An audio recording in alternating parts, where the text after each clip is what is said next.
हन्तु एवायर्यो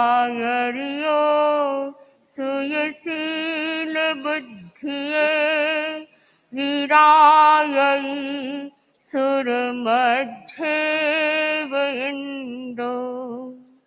परम पावन परम पूज्य आचार्य प्रवर के श्री चरणों में सभक्ति वंदना। आदरास्पद साधु साध्वीगण, उपस्थित भाइयों एवं बहनों, सांसारिक प्राणियों का जीवन 3 प्रकार का होता है: violent lifestyle, non violent lifestyle और लेस वायोलेंट लाइफस्टाइल। सबसे पहली वायोलेंट लाइफस्टाइल यानी हिंसा का जीवन। जो व्यक्ति हिंसा और अहिंसा की बात को नहीं जानता है और जिसके हृदय में करुणा का भाव नहीं होता है, वह हिंसा में हमेशा लिप्त रहता है। ऐसा व्यक्ति जिसके भीतर में प्राणियों के प्रति आत्मवत भाव नहीं रहता है, दूसरों को सताना, दूसरों को पीटना, दूसरों को मारने का भाव उसके भीतर रहता है और उसमें वो खुशी मनाता है, ऐसा व्यक्ति वायलेंट लाइफस्टाइल जीता है। दूसरी लाइफस्टाइल नॉन वायलेंट लाइफस्टाइल यानी पूर्ण रूप से अहिंसक जीवन जीना। ऐसे व्यक्ति साधु कहलाते हैं, अनगार कहलाते हैं और ये पूर्ण रूप से अहिंसक जीवन जीते हैं। 10वें आलम में आया है कि वे लोग किस प्रकार संकल्प करते हैं। वे व्रत स्वीकार करते से सुमम व बायरम व रसम व थावरम व नेव स्वयं पाणे अई वायजा नेवन नहीं पाणे अई वाया वेजा पाणे अई वायंते भी अन्य न समनु जानी जा। अर्थात पूर्ण अहिंसक जो साधु होते हैं वे त्रस, स्थावर, सूक्ष्म बादर प्राणियों का 3 करण 3 योग से प्रत्याख्यान करते हैं, उनकी हिंसा का। पूर्ण अहिंसक तो हर प्राणी नहीं बन सकता है, लेकिन जो पूर्ण अहिंसक होता है वह सूक्ष्मता से अहिंसा का पालन करता है। किसी भी प्रकार से उनकी अहिंसा की आराधना खंडित न हो, इस बात का भी ध्यान रखते हैं। अहिंसा की आराधना में यदि कहीं खंडन होने की बात आती है तो इस बात का भी, जब उन्हें ये ज्ञात हो जाता है कि उनके हाँ कहने या ना कहने से किसी भी निरीह प्राणी, मूक प्राणी की हिंसा हो सकती है, तो वे उस समय मौन हो जाते हैं। यहाँ तक कि वे अपने प्राणों का न्यौछावर करने के लिए तैयार होते हैं, लेकिन अहिंसा की पूर्ण रूप से आराधना करते हैं। मैत्रेय मुनि एक बार भिक्षा के लिए जा रहे थे। सुनार के घर भिक्षा करने गए। सुनार उस समय राजा के आदेश से सोने के यव बना रहा था और जैसे ही साधु को भिक्षा के लिए आते हुए देखा, सुनार खड़ा हुआ, वंदना की और वह भिक्षा का आहार मतलब लेने के लिए अंदर गया। साधु अकेला खड़ा था। कुछ देर में वह सुनार भिक्षा दान देने के लिए लेकर आया, पर उसकी नजर जब वह जो कार्य कर रहा था उस पर गई तो देखा कि उसके सोने के यव वहां से गायब है। जैसे ही ये पता चला, उसे संदेह होने लगा कि मेरे सोने के यव कहाँ चले गए। साधु के अलावा यहाँ कोई आया नहीं और कौन ले सकता है। साधु से कहा कि मेरे ये सोने के यव कहाँ गए। साधु मौन था। साधु के लिए धर्म संकट की स्थिति थी। यदि मैत्रेय मुनि उस समय यह बोल दे कि इस पक्षी ने खा लिए तो पक्षी का वध हो सकता है, यानी वध का, एक पक्षी के वध का निमित्त साधु बन सकता है, इसलिए मैत्रेय मुनि मौन रहे। दूसरी बात, यदि वे झूठ बोले तो साधु का दूसरा महाव्रत है कि असत्य नहीं बोलते, इसलिए वे मौन रहे। और मौन रहने पर सुनार का क्रोध और बढ़ गया। उसने सोचा हो न हो ये साधु मौन है, इसका मतलब इस साधु ने ही चुराए हैं। अनेक बार उस साधु से कहा कि तुम बता दो कि तुमने चुराए हैं, लेकिन मैत्रेय मुनि मौन रहे। बार बार कहने पर भी जब नहीं बताया, तब वह बहुत अधिक क्रोध में आकर सुनार मैत्रेय मुनि पर गीली चमड़े की पट्टी को बांध देता है। मस्तक पर गीली पट्टी बांधी चमड़े की और धूप में खड़ा कर दिया। अब जैसे जैसे धूप बढ़ती गई और चमड़ा सूखता गया, वेदना बढ़ती गई। बेतारे मुनि भयंकर वेदना को समता भाव से सहन करते गए और सहन करते करते वे वहीं पर सिद्ध बुद्ध मुक्त बन गए। इधर सुनार के घर में कोई व्यक्ति लकड़ियों का गट्ठर लेकर आया और उन लकड़ियों के गट्ठर को जैसे ही धरती पर पटका, ऊपर वो क्रौंच पक्षी बैठा था, उस भयभीत वह भय से भयभीत होकर विष्ठा करता है। विष्ठा के साथ वो जो सोने के यव थे वो निकल आते हैं। जैसे ही सुनार उन यवों को देखता है वह आश्चर्यचकित हो जाता है, ये क्या, मैंने एक मुनि को इस प्रकार से कष्ट दिया, मेरे ये यव तो इस क्रौंच पक्षी ने खाए थे। अब वह सुनार भागा भागा जहां उस संत को रखा था, धूप में खड़ा किया था, वहां पहुंचा। लेकिन तब तक क्या है, उस संत ने अपना देह त्याग कर दिया था। कहने का मतलब जो पूर्ण अहिंसक व्यक्ति होता है वह अपनी अहिंसा की आराधना को बिल्कुल भी खंडित होने नहीं देता है। पूर्ण रूप से अहिंसा का पालन करने के लिए अपने प्राणों का न्यौछावर भी कर देते हैं। पूर्ण अहिंसक एक गृहस्थ तो नहीं हो सकता है, इसीलिए तीसरी कैटेगरी बताई है लेस वायलेंट लाइफ स्टाइल, यानी अल्पारंभ जीवन जीना। आरंभ का मतलब हिंसा, यानी अल्प हिंसा एक गृहस्थ को करनी पड़ती है। वह अपना सामाजिक जीवन, पारिवारिक जीवन इसके बिना जी नहीं सकता है। पूर्ण अहिंसक वह बन नहीं सकता है। हिंसा उसके लिए जरूरी होती है तो उसे कुछ हिंसा करनी पड़ती है, लेकिन वह हिंसा का अल्पीकरण कर सकता है। कोई हिंसात्मक प्रवृत्ति उसके लिए घातक हो सकती है और पूर्ण अहिंसक जीवन शैली जीना उसके सामाजिक जीवन में बाधक बन सकती है। तो उसे हिंसा का जीवन तो जीना पड़ता है, लेकिन अल्पीकरण किया जा सकता है। इसलिए भगवान महावीर ने हिंसा के अल्पीकरण का मार्ग एक गृहस्थ के लिए बताया है। अध्यात्म के क्षेत्र में इसे व्यवहारिक प्रयोग माना जा सकता है। परम पूज्य आचार्य श्री तुलसी ने श्रावक संबोध में हिंसा के अल्पीकरण की बात बताते हुए लिखा है कि किस प्रकार एक श्रावक हिंसा का अल्पीकरण कर सकता है।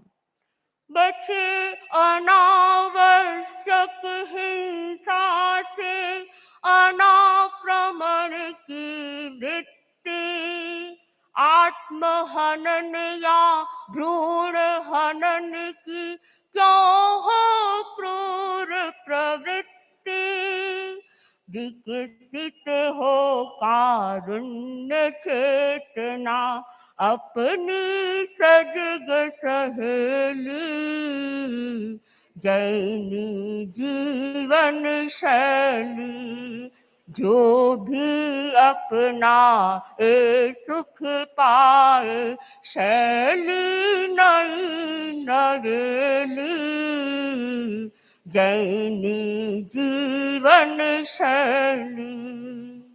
तो ये जैन जीवन शैली में एक सूत्र दिया आचार्य श्री तुलसी ने कि एक गृहस्थ किस प्रकार से हिंसा का अल्पीकरण कर सकता है। हिंसा के अल्पीकरण के 4 प्रयोग बताए गए हैं। सबसे पहला प्रयोग है अनावश्यक हिंसा का वर्जन करना। अभी आपने आचार्य प्रयोग का प्रवचन सुना। आचार्य प्रयोग ने फरमाया कि किस प्रकार एक गृहस्थ श्रावक अपने जीवन में हिंसा का अल्पीकरण कर सकता है, अनावश्यक हिंसा से बच सकता है। अनावश्यक हिंसा से बचने के लिए व्यक्ति अनेक प्रकार की बातों पर ध्यान दे सकता है और वह अनावश्यक हिंसा से आसानी से बच सकता है। सबसे पहली बात, एक गृहस्थ श्रावक के लिए जरूरी नहीं है कि वह हरे भरे बड़े पेड़ पौधों को काटे। वह इस बात पर ध्यान दे सकता है स्थिति जब व्यक्ति अपने जीवन में गांधी नीम की डाली से प्राय दंतोन किया करते थे और वे अपने आसपास रहने वालों को भी प्रेरणा देते थे कि हमें किस प्रकार से इसके सुरक्षा पर ध्यान देना है, हिंसा से बचना है। वहां जो उनके कर्मचारी थे, एक बार उनसे उन्होंने नीम की डाली मंगाई दंतोन करने के लिए, लेकिन वह सहकर्मी गया और एक टहनी तोड़कर लेकर आ गया। टहनी, इतनी बड़ी टहनी तोड़कर लाए और महात्मा गांधी को सह्य नहीं हुआ उन्होंने प्रेरणा देते हुए कहा कि दतौन के लिए एक छोटे से टुकड़े से काम चल सकता है, इतनी बड़ी टहनी तोड़कर लाने की आवश्यकता नहीं है। यानी महात्मा गांधी अहिंसात्मक जीवन कैसे जिया जा सके वे अपने सहकर्मियों को बताया करते थे। तो एक जैन श्रावक के लिए इस बात पर भी ध्यान देना चाहिए कि वो अनावश्यक वनस्पति काय की हिंसा न करे। आनंद के लिए व्यक्ति फूलों को तोड़ता है। अनेक प्रकार के फूल होते हैं और गृहस्थ लोग उनमें उन्हें पसंद भी करते हैं और कहीं बालों में डालते हैं, कहीं हाथों में डालते हैं, गले में डालते हैं, कहीं पूजा में लेते हैं। लेकिन ये आप लोग जानते हैं कि वनस्पति काय भी जीव है और उससे भी बहुत प्रकार की हिंसा हो सकती है। तो हमें इस हिंसा से भी बचने का प्रयास करना चाहिए। एक पिछले साल की बात है, छापर में जैन विश्व भारती ह्यूस्टन के चेयरमैन स्वतंत्र जी आए। बहुत बड़े धनाढ्य व्यक्ति हैं और टेक्सास में वे सबसे ऐसे धनाढ्य व्यक्तियों की प्रथम लिस्ट में आते हैं। समरी जी वहां पर सेंटर में रहते हैं। समरी जी से अनेक प्रकार की उन्हें प्रेरणा भी मिलती है। एक बार उनके पुत्र की शादी थी। उन्होंने कहा, समरी जी से बात की और कहा कि समरी जी, मेरे बेटे की शादी है और मैं एक जैन श्रावक हूँ। जैन श्रावक होने के नाते मुझे किन किन बातों का ध्यान देना चाहिए शादी में। समरी जी ने प्रेरणा देते हुए कहा कि यहाँ अमेरिका में फूलों का बहुत अधिक प्रचलन है। फूलों का यदि कम उपयोग किया जाए या नहीं किया जाए तो ये सबसे बड़ी बात होगी। यानी इतनी बड़ी पार्टी है, अनेक प्रकार के लोग आएंगे, लेकिन फूलों का किस प्रकार से प्रयोग न किया जाए तो उससे हिंसा से बचा जा सकता है।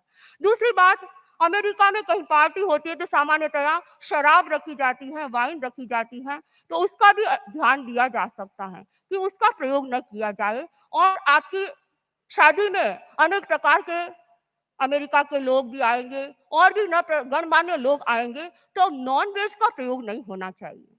इन तीन बातों को स्वतंत्र जी के सामने रखा और स्वतंत्र जी जैन ने बड़े उत्साह के साथ अपने बेटे की शादी की। लेकिन शादी में बिल्कुल भी एक भी फूल, सचित फूल का प्रयोग नहीं किया गया।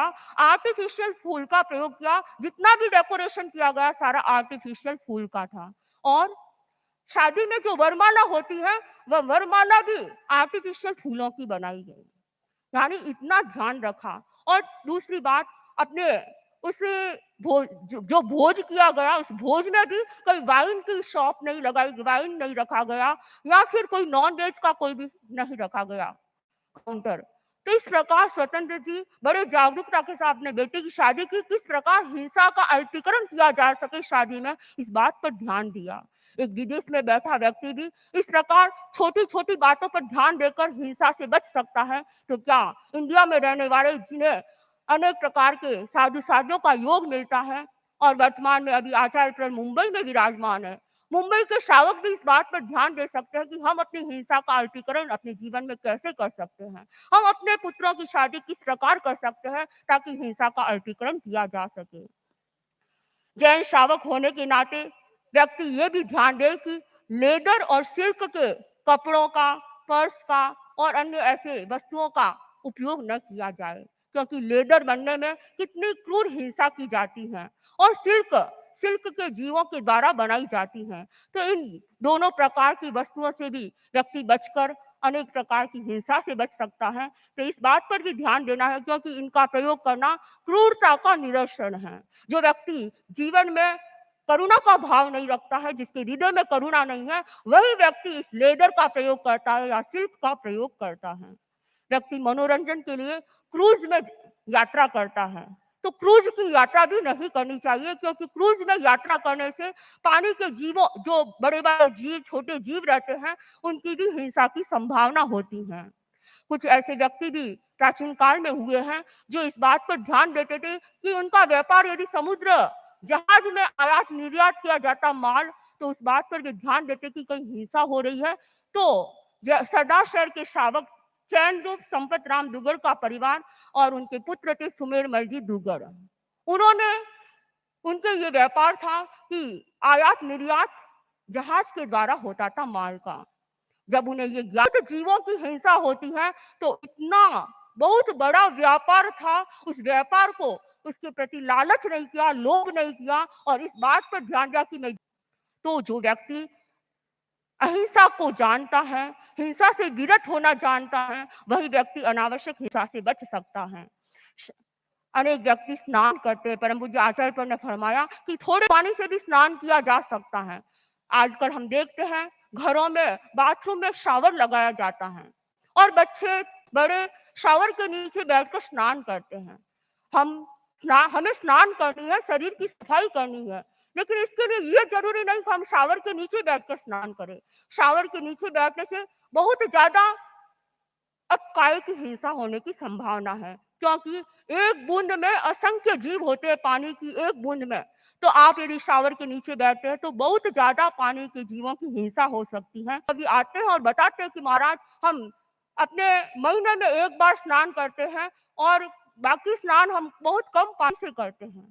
तो इस प्रकार अल्पीकरण किया जा सकता है। चार महास्कंद की बात आती है। परम पूज्य आचार्य श्री तुलसी ने बताया कि प्राचीन काल के श्रावक होते थे, चार महास्कंद को महाअष्टक के समान मानते थे, इसलिए उनका सीमाकरण करते थे, उनका त्याग रखते थे।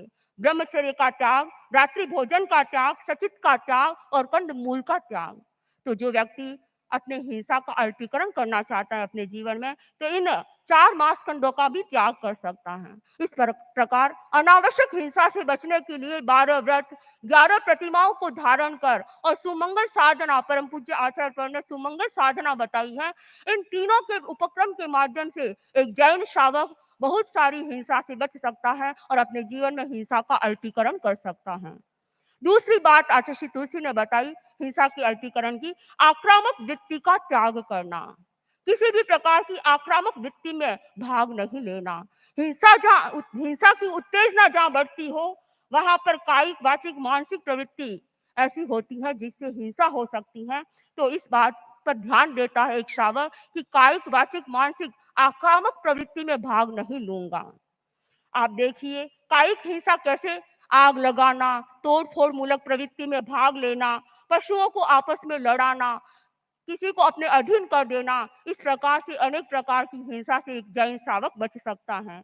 आजकल हम देखते हैं मोबाइल और कंप्यूटर का जमाना है। हर बच्चा, छोटे से छोटा बच्चा भी मोबाइल यूज करता है। मोबाइल और कंप्यूटर में ऐसे वायलेंट गेम्स आते हैं जैसे पबजी गेम है, उसको खेलकर बच्चा यहाँ तक कि वो हिंसा करने के लिए उतारू हो जाता है।